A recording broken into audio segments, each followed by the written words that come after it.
तर आता खूप दिवसांनी ते स्वप्न पूर्ण झालंय आमचं आणि प्राप्ती मॅम आज सोबत आहेत. मॅम काय सांगाल तुम्ही? मला छान वाटतंय तुम्हाला पुन्हा भेटून. एंटर केल्या केल्या मला लगेच रेडी व्हायला सांगितलं, कारण माझं लगेच सीन लागणार होता. मेकअप दादा आले, फटाफट मेकअप केला. खूप छान मेकअप केला दादाने आणि लगेच हॉस्पिटल सीन लागला. एपिसोडमध्ये तुम्ही पाहिलंच असाल हॉस्पिटल सीन, खोटं खोटं हॉस्पिटल आणि खोटं खोटं ऑपरेशन थिएटर.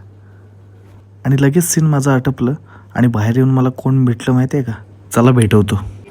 तर काही दिवसांपूर्वी एका शोला मला प्राप्ती मॅम भेटल्या होत्या आणि त्यांच्यासोबत मी भरपूर काम केलं होतं आधी, पण फ्रेम शेअर करता नव्हते आले आणि त्यांच्या सिरियलमध्ये काम नव्हतं केलं. तर आता खूप दिवसांनी ते स्वप्न पूर्ण झालंय आमचं आणि प्राप्ती मॅम आज सोबत आहेत. मॅम काय सांगाल तुम्ही? मला छान वाटतंय तुम्हाला पुन्हा भेटून आणि आय थिंक गेल्या वर्षीच आपण भेटलो होतो एका गेल्या इव्हेंटला. कारण का मॅडमचे खूप काही जास्त कामं बघितली आहेत, पण हे कामं मी जवळून बघितलेली आहेत. सेटवर असताना तो मेकअप आणि तो एवढा वेळ तो मेकअप लावून ते करणं खूप कठीण आहे. तुम्ही मला ओळखली नसेल, मी तिथे सेटवर असतो भरपूर वेळा. मी पण एक आर्टिस्ट आहे, पण खरंच प्रत्यक्ष तुम्ही खूप सुंदर दिसता. पण तो जो एक कॅरेक्टर आहे ना का सावली, तो मेकअप लावून ते काम करणं आणि तसंच राहणं खूप ते टफ आहे. आणि या गोष्टीसाठी एकदा जोरदार टाळ्या ऍक्टर लोकांसाठी आणि मॅडमसाठी.